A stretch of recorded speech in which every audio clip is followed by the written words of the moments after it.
దేవునికి స్తోత్రం. ఒక 15-20 నిమిషాలు దేవుని వాక్యం విందాం. తర్వాత మళ్ళీ సమయం ఇద్దాం. చాలా చక్కగా పాటలు పాడి ప్రభువు మహిమపరిచారు. వారందరినీ దేవుడు దీవించుగాక. ఆమేన్.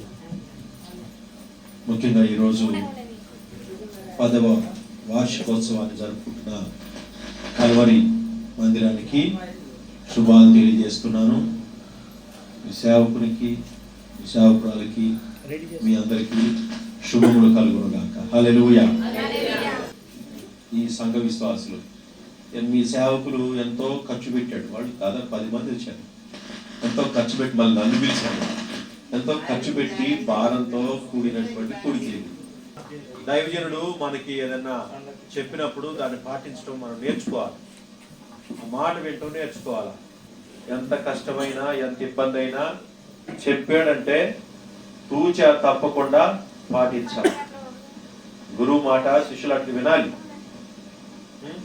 గురువు మాట శిష్యులు అట్లా వినాలి. అప్పుడే మనం దేవుణ్ణి సంతోషపెట్టిన వాడు అవుతాం. దేవుణ్ణి ఆనందింపజేసిన వాడు అవుతాం. చలైనా కూడా మీరు మరి కూర్చొని చక్కగా మరి దేవుని మాట వింటూ మీ సేవకునికి లోబడ్డారు. దేవుడు మిమ్మల్ని మీ కుటుంబాలు దీవించును గాక. God bless you. సో ఈ 10వ వార్షికోత్సవ సందర్భంగా యెహోషువ గ్రంథం 1వ అధ్యాయం. యెహోవా సేవకుడైన మోషే మృతి నొందిన తర్వాత యెహోవా నూను కుమారుడైన మోషే పరిచారకుడైన యెహోషువకు ఇలాగ సెలవిచ్చెను. నా సేవకుడైన మోషే మృతి నొందెను. కాబట్టి నీవు లేచి నీవును ఈ జనులందరూ యోర్దాను నది దాటి నేను ఇశ్రాయేలు ఇచ్చుచున్న దేశమునకు వెళ్ళుడి.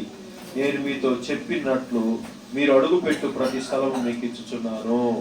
హల్లెలూయా. 5వ వచనం. నీవు బ్రతుకు దినములన్నిటను ఏ మనుషుడు నీ ఎదుట నిలవలేక ఉండను. నేను మోషేకు తోడై ఉన్నట్టు నీకు తోడైందును. నిన్ను విడువను, నిన్ను ఎడబాయను. నిబ్బరం కలిగి ధైర్యంగా ఉండము. వారికి ఇచ్చిదని నేను వారి పితరులతో ప్రమాణం చేసిన ఈ దేశమును నిశ్చయముగా నీవు ఈ ప్రజలకు స్వాధీనం చేసేదవు. హల్లెలూయా. ఈ 10వ వార్షికోత్సవ సందర్భంగా మీ కాపరికి, మీ సంఘానికి ప్రభు ఇస్తున్న వాగ్దానం. హల్లెలూయా. వింటున్నారా? ప్రభు ఇస్తున్నటువంటి వాగ్దానం.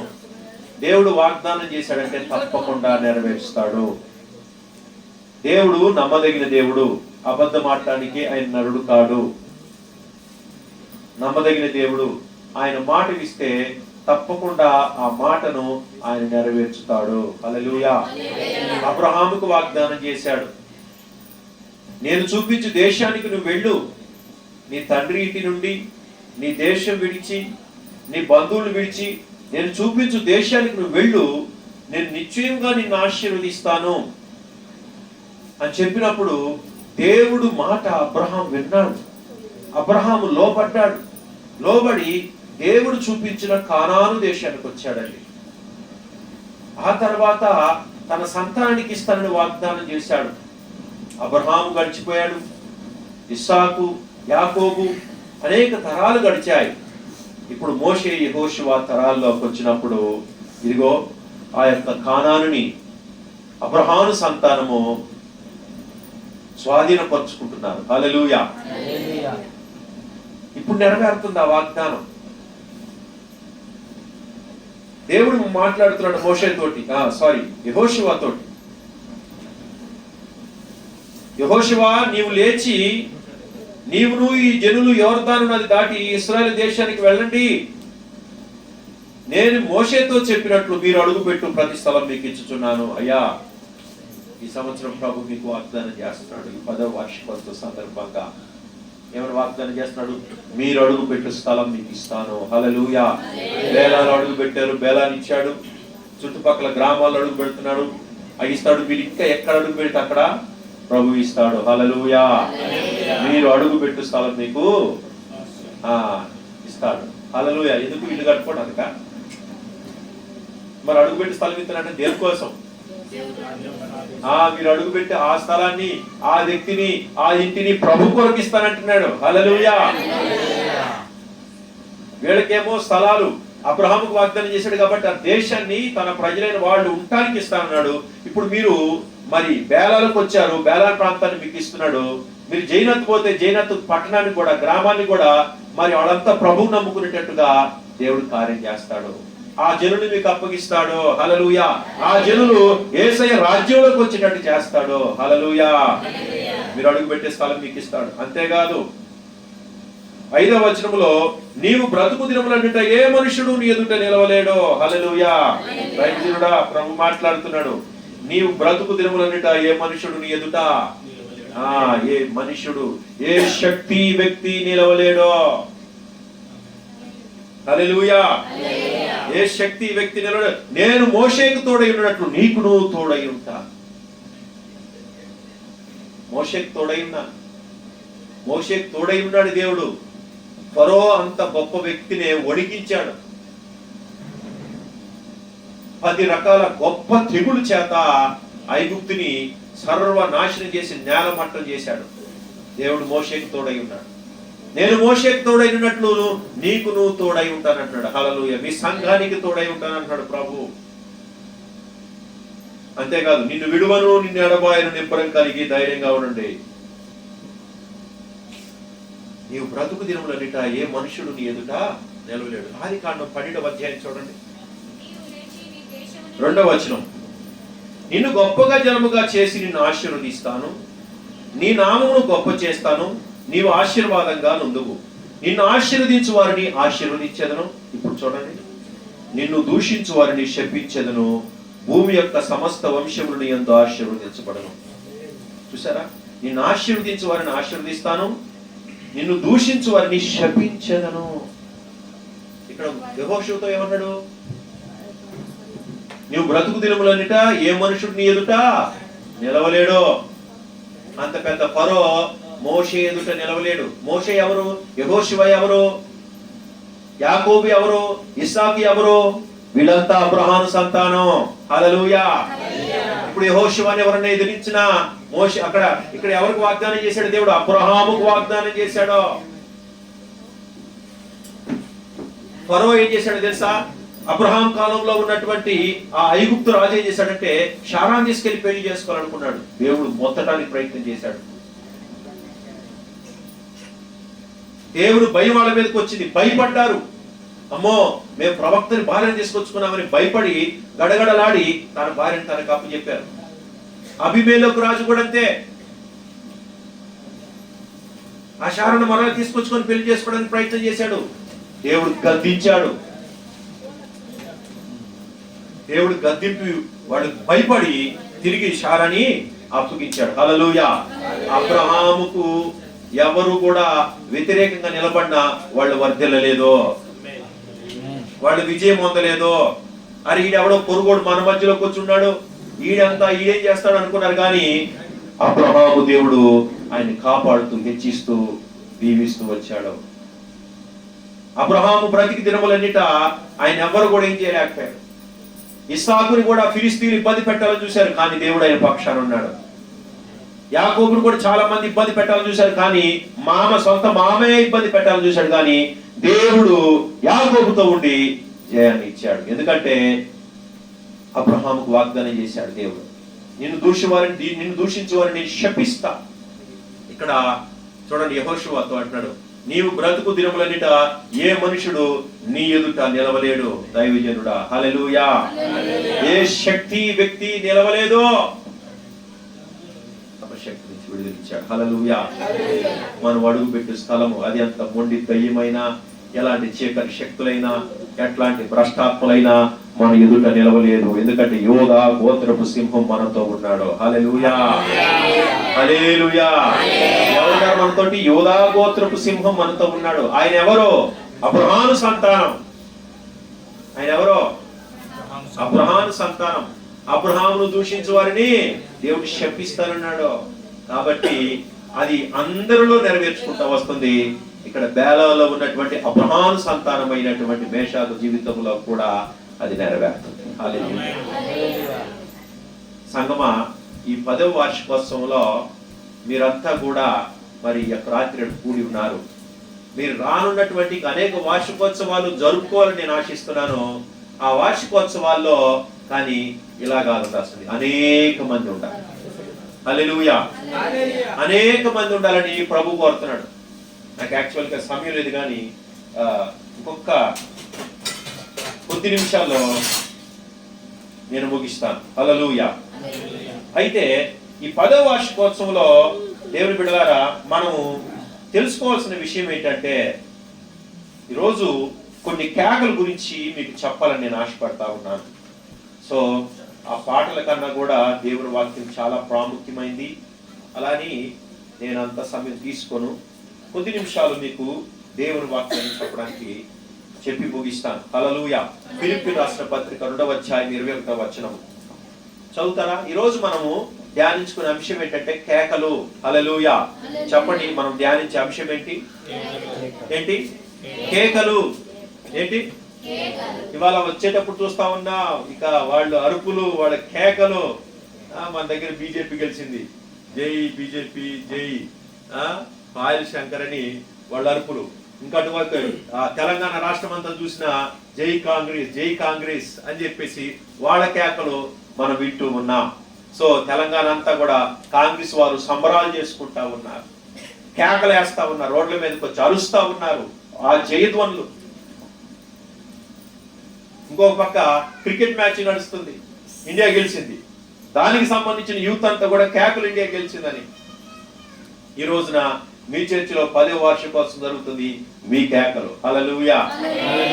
ఆదిలాబాద్ లో ఏమో పాయల్ శంకర్ గెలిచాడని బీజేపీ వాడి కేకలు, తెలంగాణ అంతా కాంగ్రెస్ వాళ్ళు గెలిచారని వాళ్ళ కేకలు, ఇటు క్రికెట్ లో ఇండియా గెలిచిందని వాళ్ళ కేకలు, మొన్న వరల్డ్ కప్ లో ఆస్ట్రేలియా గెలిచిందని వాళ్ళ కేకలు. ఒక్కొక్కరిది ఒక్కొక్క రకమైన కేకలు. హల్లెలూయా. మరి ఈ రోజు కొన్ని కేకల గురించి మీకు చెప్పాలని ఆశపడుతున్నాను. ఫిలిప్పీ రాసిన పత్రిక 2వ అధ్యాయం 21వ వచనం. మీ పాస్టర్ గారు టైం చూస్తా ఉన్నాడు, సో త్వరగా ముగిస్తాను. అటు చూస్తున్నావా? హల్లెలూయా. త్వరగా చదివితే నేను ముగిస్తా, లేకపోతే నేనేం చేయలేదు. చదువుతారు ఎవరన్నా? అందరూ తమ సొంత కార్యములు చూసుకొచ్చున్నారు కానీ యేసుక్రీస్తు కార్యములు ఎవరు చూడట్లేదు. హల్లెలూయా. పైన తిమోతి గురించి మాట్లాడుతున్నాడు.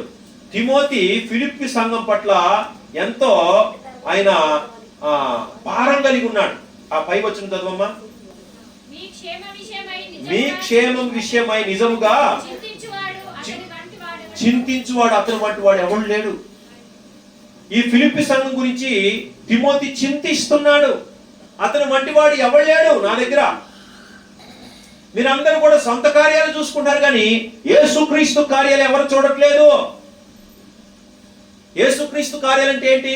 ఆయన సేవ గురించి ఎవరు పట్టించుకోవడం లేదు.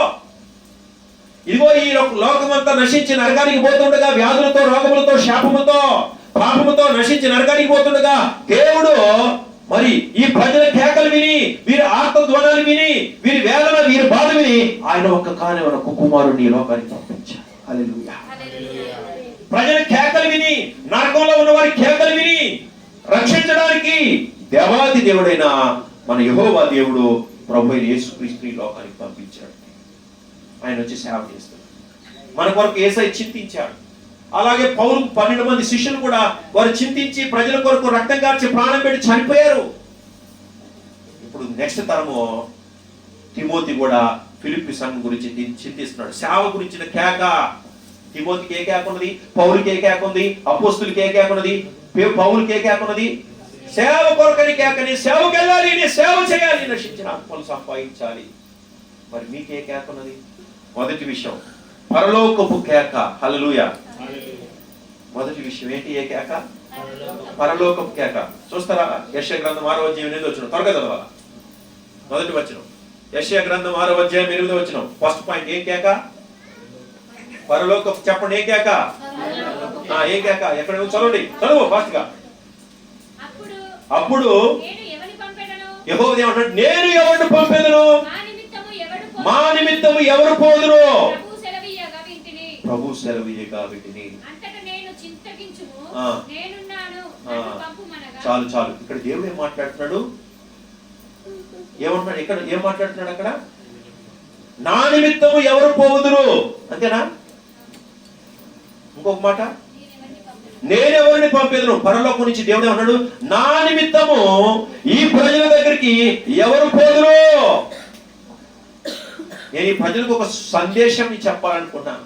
ఒక శుభవార్త చెప్పాలనుకుంటున్నాను. ఆ వర్తమానం తీసుకువెళ్ళేది ఎవరో, నా సేవ చేసేది ఎవరో, నా ప్రజల పక్షాన నా మాట తీసుకెళ్లి వాళ్ళకి వినిపించేది ఎవరు ఉన్నారా అని పరలోకపు నుంచి కేక వినపడుతుంది. దేవుడు కేక వేస్తున్నాడు, భూజనవారా, నా ప్రజలకి ఒక వర్తమానం చెప్పాలి. నా నిమిత్తం ఎవరైనా పోతారా? నా నిమిత్తం ఎవరైనా చెప్తారా? హల్లెలూయా. పరలోకం నుంచి కేకలు వినపడతా ఉన్నాయి.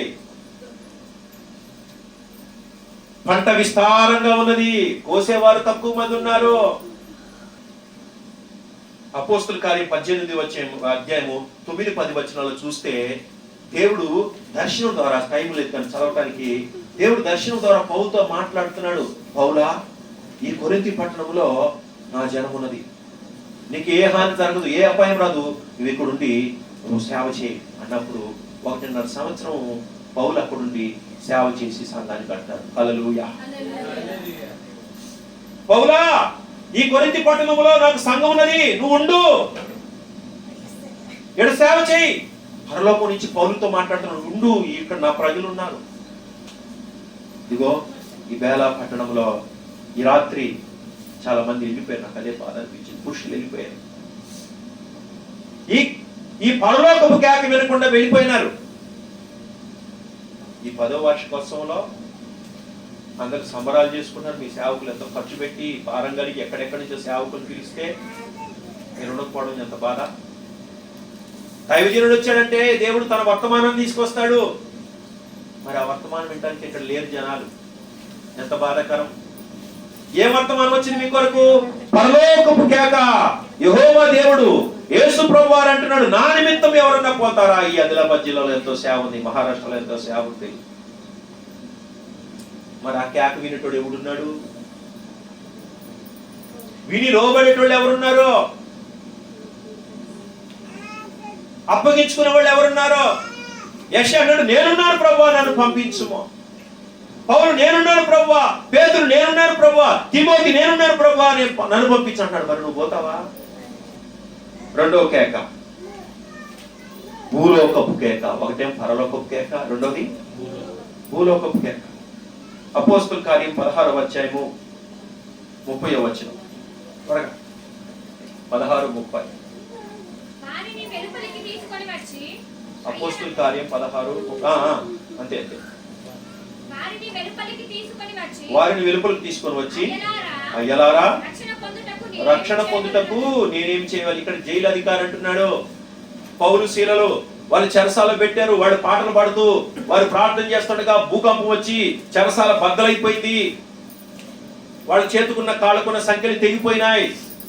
ఈ జైలు అధికారి చూసి ఆశ్చర్యపోయాడు. అయ్యో, వీళ్ళు ప్రార్థన చేస్తుండగా వాళ్ళ దేవుడు భూకంపాన్ని తెప్పించి వాళ్ళ చేతికి కాళ్ళకున్న సంఖ్యలంతా విడగొట్టాడు. ఎంత గొప్ప విడుదల, ఎంత గొప్ప కార్యం చేశాడు. అప్పుడు ఆయన ఏమంటాడు తెలుసా? హల్లెలూయా. అయ్యలారా, నేను రక్షణ పొందాలంటే ఏం చేయాలి? భూలోకం నుంచి వస్తున్న కేక ఏంటి? నేను రక్షణ పొందాలంటే ఏమి చేయాలి? గుడ్డివాడు అడుగుతున్నాడు, దావీదు కుమారుడా, నన్ను కరుణించు. కుష్టివాడు అడుగుతున్నాడు, అయ్యా, నీకు ఇష్టమైతే నన్ను శుద్ధినిగా చేయి. పౌలుకు దర్శనం వస్తుంది మాసిదోనియ నుంచి వచ్చి, మమ్మల్ని ఇక్కడికి వచ్చి మాకు సహాయం చెయ్యి. హల్లెలూయా. ఇక్కడికి వచ్చి మాకు సహాయం చెయ్యి. ఈ భూలోకంలో ప్రజలు రక్షణ లేక బాధపడుతున్నారండి. సమాధానం లేదు, శాంతి లేదు, నెమ్మది లేదు. ఎక్కడెక్కడో తిరుగుతున్నారు, పుణ్యక్షేత్రాలు తిరుగుతున్నారు, ప్రపంచం అంతా తిరుగుతున్నారు, రాష్ట్రం అంతా తిరుగుతున్నారు. కానీ వాళ్ళ జీవితంలో ఏం లేదు, సంతోషం లేదు, సమాధానం లేదు, నెమ్మది లేదు. రక్షణ కోసము అనేక రకాల ప్రయత్నాలు చేస్తా ఉన్నారు. కానీ వాళ్ళకి ఎక్కడ సంతోషం, సమాధానం, నెమ్మది దొరకట్లేదు. భూలోకంలో ప్రజలు రక్షణ కొరకు, ఆనందం కొరకు కేకలు వేస్తున్నారు. ఆ కేకలు వినపడుతున్నాయా? హల్లెలూయా. చావు బతుకుల్లో ఉండి కేకలు వేస్తా ఉన్నారు, బాధల్లో ఉండి కేకలు వేస్తున్నారు. మమ్మల్ని ఎవరు కాపాడుతారు? మమ్మల్ని ఎవరు రక్షిస్తారు? ఈ పాప ఊబిలో నుంచి, ఈ అప్పుల ఊబిలో నుంచి, ఈ కుటుంబ గొడవల నుంచి ఎవరైనా రక్షిస్తారా? హల్లెలూయా.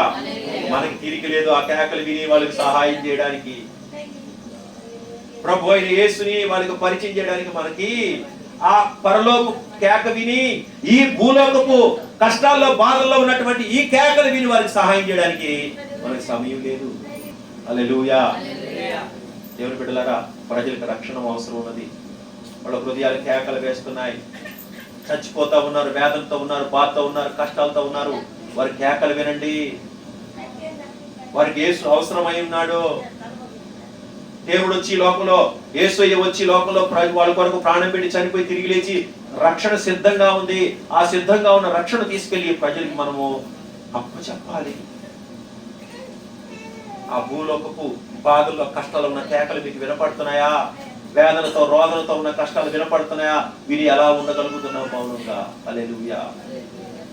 ఇంకా వర్సెస్ చాలా ఉన్నాయి కానీ సమయం లేదు. మూడవది పాతాళపు కేక. హల్లెలూయా. మొదటిది ఏం కేక? పరలోకపు కేక. నా నిమిత్తం ఎవరు పోతారని. రెండోది ఏం కేక? ఏం కేక అది? రక్షణ పొందడానికి ఏం చేయాలని. మూడవ కేక ఏం కేక? పాతాళపు కేక. లూకాసు వార్త 16:24-31. అక్కడ ధనవంతుడు లాజరు స్టోరీ ఉంది. ధనవంతుడు అన్నాడు, నా తండ్రి అయిన అబ్రహామా, ఇదిగో నీ యొక్క రొమ్మును ఆనుకొని ఉన్నటువంటి ఆ యొక్క లాజర్ను పంపించు. తన చిటికిని వేలుతోటి నా యొక్క నోరు తడుపునట్లు ఆ లాజర్ను పంపించు. చదువుతామా 16:24 నుండి. పాతాళంలో నుంచి ధనవంతుడు ఎట్లా వస్తున్నాడు? తండ్రివైన అబ్రహామా, నా యందు కనికరపడి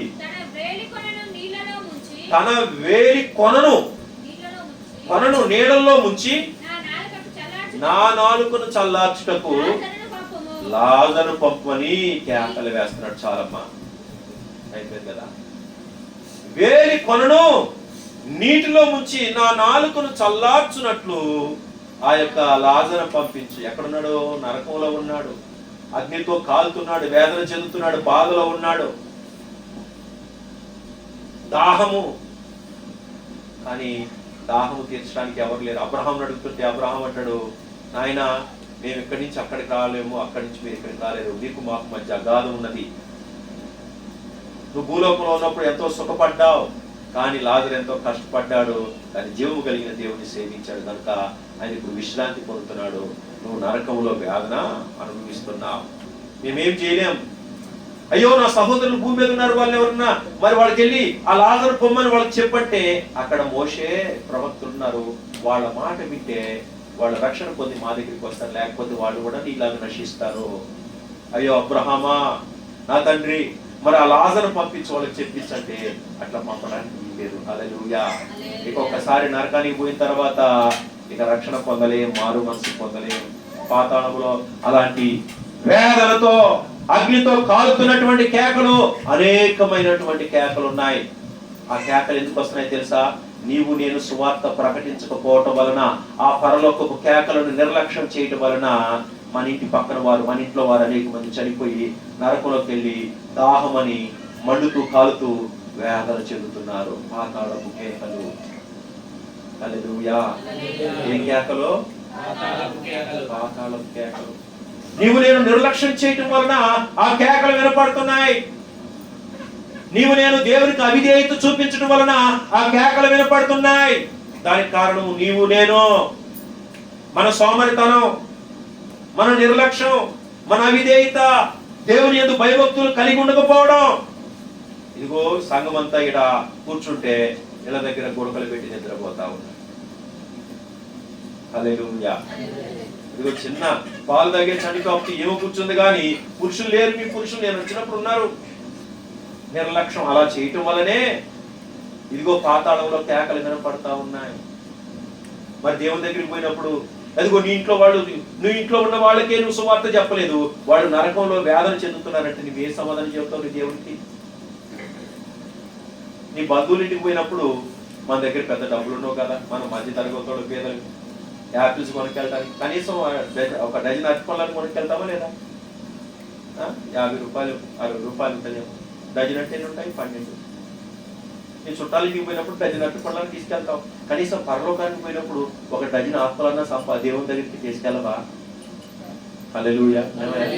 ఇటునా చుట్టాలకి అరటిపళ్ళని తీసుకెళ్తావు లేదా? పట్టుకెళ్తూ వెళ్తావా? ఏమా తీసుకెళ్తావా? మరి నీ తండ్రి ఇంటికి నువ్వు వెళ్తున్నప్పుడు ఒక డజన్ ఆత్మలన్నా సంపాదించగలవా? తండ్రి ఇదిగో 12 మంది నేను నీ కొరకు సంపాదించాను. ఏమ్మా చుట్టాలింటి కొట్టి చదువుతా వెళ్ళే వచ్చారా మనమంతా?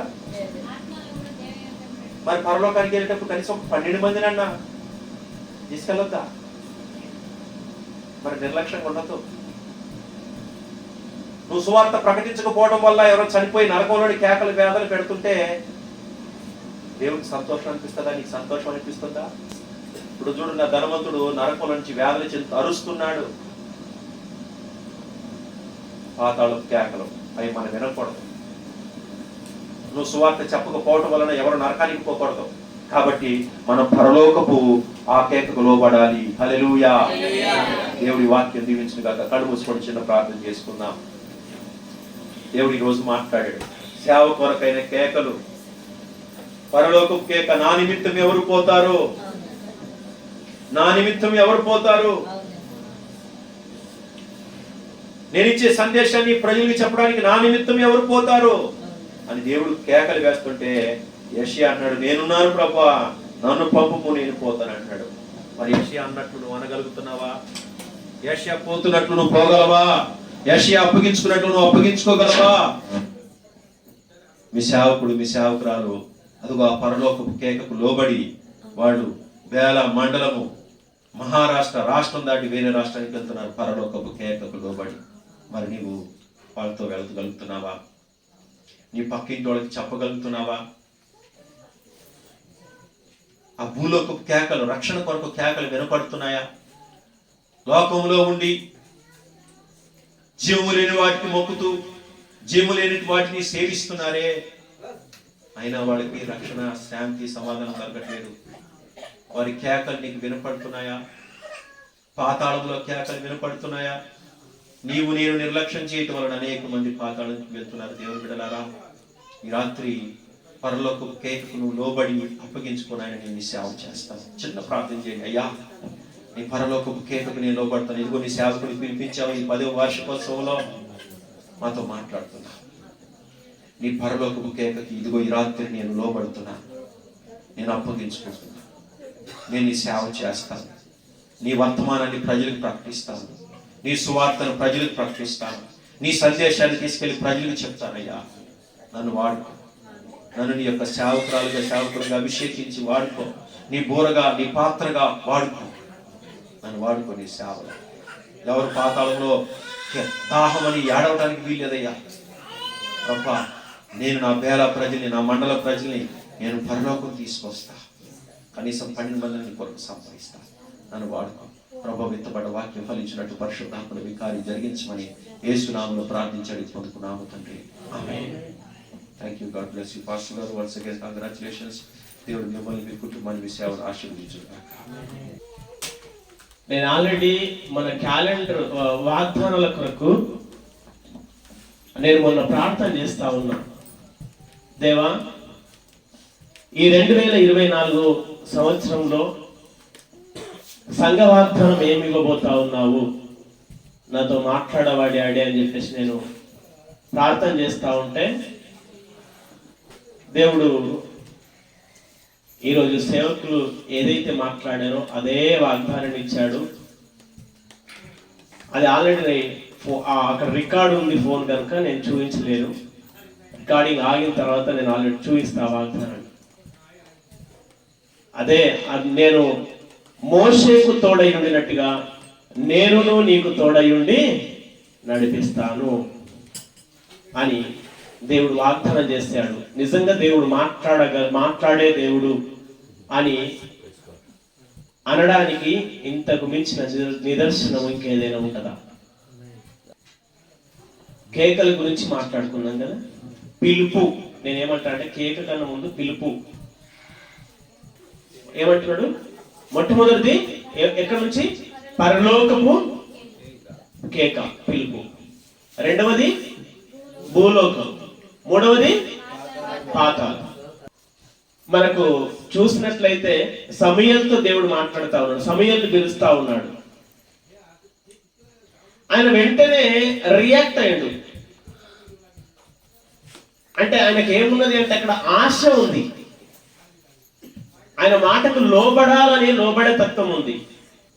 ఇక్కడ లేని వాళ్ళందరూ కూడా నేనేమంటారు, ఉన్నోళ్ళు దీవించబడతారు, లేని వాళ్ళు అంటే లోబడే తత్వం లేని వాళ్ళు ఇక్కడ నుంచి వెళ్ళిపోయినరు అని చెప్పేసి అనుకోవచ్చు. దాని నిదర్శనం అదే. దేవునికి లేదా సేవకునికి లోబడే తత్వము లేని మనస్తత్వాలు ఇక్కడ నుంచి బయటకు వెళ్ళిపోయినరు. ఉన్నవాళ్ళు మాత్రం నిజంగా మీరు దీవించబడేవాళ్ళు. ఎందుకన్నట్లయితే దేవుడు, సేవకుడు వాక్యానికి లోబడేవాళ్ళు. చలి ఇంతకుముందే మాట్లాడుకున్నాం, అంతకుముందే మాట్లాడినప్పుడే చెప్పిన, చలి అడ్డం కాదు, వర్షము ఆటంకము కాదు, ఎనీథింగ్ ఏది కూడా మన సేవ పరిచర్యకు దేవునితో ఉన్న మనకు సంబంధానికి కనెక్టివిటీకి ఏది కూడా ఆటంకము అడ్డము కాదు. నేనేమన్నానంట్లకే పిల్లలతో నేను ఎంటర్టైన్ చేయడానికి, పిల్లల్లో కొంచెం ఉజ్జీవం తీసుకురావడానికి నా కాలు పరిస్థితి ఏమైందో మీకు అందరికి తెలుసు. అది ఎంత పెయిన్ అవుతుందో నాకు తెలుసు. నేను కూర్చోలేకపోతున్నా, నిలబడలేకపోతున్నా, అప్పుడే కూర్చుంటున్నా, అప్పుడు నిలబడుతున్నా. అది మన భాషలో మాట్లాడతారు కదా, కాలుగాలిన పిల్లోలా ఒక్కదారు ఆగట్లేదు, నా మనసు ఆగట్లేదు, పెయిన్ వస్తా ఉంది ఎగరంగా. ఎందుకు అన్నట్టు వాళ్ళని నేను ఎంటర్టైన్ చేయాలి, పిల్లల్లో కొంచెం ఉద్యోగం తీసుకురావాలి. ఇప్పటికీ మీరు ఎవరైనా నాట్యం చేయడానికి సిద్ధంగా ఉంటే ఐ విల్ రెడీ. నేను మళ్ళా సిద్ధపడతా ఉన్నా. ఆనందించుడి, మరలా చెప్పెదను రానిలాగా ఆనందించుడి. హల్లెలూయా. మైమరిచిపోతా ఉంది. ప్రభువులో మనం ఎప్పుడు కూడా ఆనందించే వాళ్ళంగా, సంతోషపడే వాళ్ళంగా, ప్రభుతో ఎప్పుడు నడిచే వాళ్ళముగా, ఆయన మాటకు లోబడే వాళ్ళముగా ఉన్నట్లయితే నిజంగా దీవించబడతామండి. నేను ఇంతకుముందు చాలా సందర్భాల్లో చెప్పాను, ఈ రోజు నాకున్న ఘనతైనను, ఈ రోజు నాకున్న మర్యాద అయినను, ఈ రోజు నాకున్న ఏదైనా అది నాదేది కాదు. ఎందుకు అన్నట్లకే అది రావాలంటే ఊరికే రాదు, బజార్లో కొనుక్కునేది కాదు, నాది నేను చెప్పుకోవడం గొప్పతనం కాదు. నేను మా సేవకులకి మేము ఎంత లోబడి, ఎంత వినయంగా ఉండేవాళ్ళం అని అంటే చాలా వినయంగా ఉండేవాళ్ళం. ఎంతవరకు అన్నట్లకే వాళ్ళ ఇంట్లో ఇంకా ఎనీథింగ్ ప్రతిదీ వాళ్ళ సొంత పిల్లలు అంతగా వాళ్ళతో సంబంధం కరెక్ట్ అంటే వాళ్ళతో ఎక్కువ కలిసిపోయి ఉండేవాళ్ళో లేదు నాకు తెలియదు, వాళ్ళు లేదు. కానీ మేము మాత్రము వాళ్ళ ఇంట్లోనికి ఎవరు వచ్చినా, ఏ పని ఉన్నా ఫస్ట్ నేను ఉద్యోగం చేస్తున్న సమయంలో కూడా నాకు ఎమర్జెన్సీ డ్యూటీ ఉన్నప్పటికీ కూడా ఫోన్ చేయగానే ఆ డ్యూటీ విషయం నేను ఇట్లా డ్యూటీలో ఉన్న అంకుల్ నేను రాలేను అని చెప్పేసి అని మాట వచ్చేది కాదు.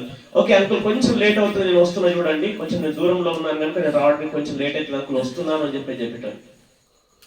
అందుకే దేవుడు నన్ను దీవించాడు. మనం చాలా సందర్భాల్లో ఇంట్లో పడుకొని కూడా నేనేదో ఎమ్మెల్యే పోస్ట్, ఎంపీ పోస్ట్, ఇంకా ఏదో అంతకన్నా పెద్ద పోస్ట్ లో నేను ఉన్నాను, ఇంకేదో బిజీ ఉన్నాను, లేకపోతే నేను ఇక్కడ అక్కడ నుంచి బయటకు వస్తే ఏదో కూలిపోతుంది, కాలిపోతుంది, ఏదో కొంత చాలా కోట్ల ప్రాపర్టీ అంటే నష్టం అయిపోతుంది అని అన్నట్టుగా మనం ఫీల్ అయిపోతాం. అందుకు మనం దీవించబడకపోవడానికి కారణం అదేమో కావచ్చేమో అని అనుకుంటా నేను. అర్థమవుతుంది. అందుకు నా ప్రియమైన వాళ్ళారా ఆలోచన చేయండి. నిజంగా ఈరోజు దేవుడు మాట్లాడతాడు అని అనడానికి మన శుక్రవారము, గురువారము, నిన్న శనివారము ప్రార్థన చేస్తా ఉన్నాం. దేవా ఇవి మాట్లాడితే నా సంఘం కొరకు మాట్లాడాలి, నా సంఘం కొరకు మాట్లాడాలి అని ప్రార్థన చేస్తే నిజంగా ఈరోజు ఉదయకాలం నుంచి ఇప్పటి వరకు దేవుడు సంఘం కొరకు మాట్లాడుతూనే వస్తూ ఉన్నాడు. నేనేమంటానంటే 100%గా మిమ్మల్ని ఒక్కొక్కరిని పుండు మీద కారం పోసి కూడా కొడతా ఉన్నాడు. 100% చెప్తాను. నేను ఇట్లా మాట్లాడడానికి ఎప్పుడు భయపడుతుంది కాదు కదా, ముఖం ముందర అనేస్తా. తర్వాత మిమ్మల్ని ఎంత ప్రేమిస్తానో నాకు తెలుసు. అది మీరు కొంతమంది అర్థం చేసుకుంటూ ఉన్నారు, కొంతమంది దాన్ని అపార్థం చేసుకునే వాళ్ళు కూడా ఉన్నారు. కానీ నా నేచర్ అంతే, ముఖముద్ర మాట్లాడేయడమే నా నేచర్. పొద్దున్న నుంచి పుండు మీద కారం పోసినట్టు కారం పోసుకుంటా కొడతా ఉన్నాడు. అది రేగుతుంది. అందుకే కొంతమంది పారిపోయారు. ఇది కుదరదు బాబు, ఇంకా ఎవడో వస్తున్నాడు, ఇంకో సేవకుడు వచ్చింది కనుక ఆయన కూడా మంచిగా స్నానం చేస్తాడు అని చెప్పి దయ్యం వాళ్ళని ఎవరు దిగపోయారు, దయ్యం దిగపోయింది. అలాగే వాళ్ళు పోవాలని వాళ్ళకి ఇష్టం లేదు పాపం. వాళ్ళు నాకు చాలా లోపడేటోళ్ళే. కానీ దయ్యం ఏం చేసిందంటే వాళ్ళని పారిపోయేటట్టు చేసింది. ఎవరైనా నువ్వు వీడున్నావు అనుకో, నువ్వు మారిపోతావురా, నువ్వు వీడున్నావు అనుకో, నేను పారిపోవాల్సి వస్తుంది. అందుకని చెప్పేసి నీతో కలిసి నేను పారిపోతా, పారాబాయి అని చెప్పేసి బలవంతంగా తీసుకుపోయింది. ఇక్కడ ఉన్నావు, నువ్వు బలవంతంగా ఉన్నా ఒకవేళ నువ్వు బలవంతంగా ఇక్కడ ఉన్నట్లయితే ఇంత ఇప్పుడు నీలో నుంచి దయ్యం పారిపోతుంది. హల్లెలూయా, హల్లెలూయా. ఒకసారి అందరం లేచుకోవాలి, ఒక్క నిమిషం అందరం లేచుకోమన్నా. దాదాపు మీరు వచ్చేసరికి ఒక్కసారి అందరం లేచినబడి, యేసయ్యా ఇప్పటి వరకు నాతో మాట్లాడా. ఇదిగోనైనా ఆ రోజు తండ్రి మోషే యెహోషువలకు తోడుగా ఉన్నావు తండ్రి. వాళ్ళు నీకు లోబడ్డారు కనుక, నీ మాట విన్నారు కనుక, నీ చిత్తాన్ని నెరవేర్చారు కనుక, నీతో కలిసి నడిచారు కనుక తండ్రి వారితో కూడా మీరు ఉన్నారు. ఈ రోజునైనా ఆ రోజునైనా ఇదిగో సమయంలో నీ మాటలు వినడానికి ఇదిగో నీ దాసుడు నీ మాటలు వింటున్నాడయ్యా. నువ్వు మాట్లాడితే నేను చిత్తగిస్తున్నాను, వింటున్నాను నేను అని. ఆ రోజునైనా చిన్నవాడైనప్పటికీ కూడా నీ మాటలు వినడానికి, నీ మాటలు గైకొనడానికి, నీ చిత్తాన్ని నెరవేర్చడానికి తానునైనా నీకు అప్పగించుకున్నాడు. ఈ రోజునైనా ఎంతో అనుభవాత్మకమైనప్పటికీ, ఎంతో పెద్దవాళ్ళమైనప్పటికీ తండ్రి ఇదిగో ఈ భూమిని విడిచిపెట్టి నీ సన్నిధికి చేరే వయసు వచ్చినప్పటికీ ఇంకా నీ మాట వినడానికి మేము నిరాకరణ చేస్తున్నామేమో. కానీ యేసయ్యా ఈ రోజు మాత్రమేనైనా మేము నీ మాట వినాలని, ఇదిగో నీ చిత్తాన్ని నెరవేర్చే మీ కుమార్తెగా నేను ఉండాలని ఆశపడుతున్నాను. ఎవరంతా వాళ్ళు యేసయ్యా నాతో మాట్లాడినందుకు నీకు స్తోత్రములు డాడీ. తండ్రి ఇదిగో నీ దాసుల్ని, ఇదిగో నీ దాసురాల్ని నేను వింటున్నాను నీ మాటలు. ఇదిగోనైనా ఈ నశించిపోతున్న ఆత్మను రక్షించడానికి నేను వెళ్తాను. ఇదిగోనైనా ఆసుపత్రిలో ఉన్న అనారోగ్యం చెత్త ఉన్న వారి కొరకు నేను ప్రార్థన చేస్తాను. ఇదిగోనైనా సంఘానికి, సంఘ సేవకునికి, ఇదిగో సంఘానికి తండ్రి నేను మాదిరికరంగా ఉంటానయ్యా. తండ్రి సంఘానికి నేను చేదోడవాదుడిగా ఉంటానయ్యా. తండ్రి నాతో మాట్లాడినందుకు నీకు వందనాలు, స్తోత్రములు తెలియజేస్తాను.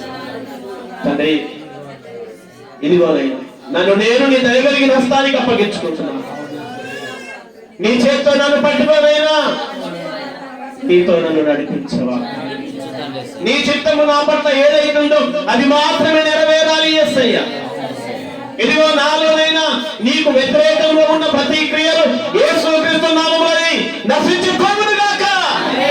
యేసయ్యా ఇక్కడ ఒక్కొక్కరితో మాట్లాడేది నీకు స్తోత్రము. ఈ రోజునైనా ఉదయ కాలం మొదలుకొని ఇప్పటి వరకునైనా ఇదిగోనైనా మేము ఇంకో కొద్దిసేపట్లో తండ్రి 4వ తారీఖులోనికి వెళ్ళబోతా ఉన్నాం కనుకనైనా ఈ సమయం వరకునైనా తండ్రి నాతో మాట్లాడుతూనే వస్తా ఉన్నావు, మాతో మాట్లాడుతూనే వస్తా ఉన్నావు. ఇప్పటి వరకు గైకొనలేదేమో ఆయన ఇదిగోనైనా నీ మాటలు నేను రిసీవ్ చేసుకుంటా ఉన్నా తండ్రి. నీకు వందనాలు, స్తోత్రాలు తెలియజేస్తున్నా. మరి ప్రత్యేకంగా నేను నీ దైవదాస్తుని తండ్రి నీ సిలువ చాటును మరుగుపరుచుకొని నా కొరకు పంపించినేనా తండ్రి, నీ కొరకు పనికొచ్చే పాత్రగా తయారు చేయడానికి నైనా నీ సేవకుని పంపావు నైనా. ఆ రోజునైనా ఇదిగో ఫరో యొక్క బందికాలలో నుంచి నైనా ఇశ్రాయేలు ప్రజలను విడిపించడానికి మోషేను పంపించినట్టుగా ఇదిగో పాపపు బంధకములోను, అలవాటు అనే బంధకములలోను, ఇదిగో సోమరి అనే బంధకములోను, ఇదిగోనైనా ఈ విధంగా అనేకమైన బంధకములలోను నీ సేవకుని పంపించినందుకు నీకు స్తుతులు, స్తోత్రాలు, వందనాలు తెలియజేస్తూ, ఇంకా తండ్రి ఈరోజు నీ సేవకుని, ఆ కుటుంబాన్ని, తండ్రి సంఘాన్ని మీరు దినాశీర్వాదకరంగా మార్చి ఇంకా అనేకమైన ప్రాంతంలో బలముగా వాడుకొని సహాయము దయచేయమని మహిమ కలిగిన యేసుక్రీస్తు నామములో ప్రార్థిస్తున్నాను పరలోకపు తండ్రి. ఆమేన్, ఆమేన్, ఆమేన్. దేవుని నామానికి మహిమ కలుగును గాక. కూర్చుందాం ఇంకోసేపు.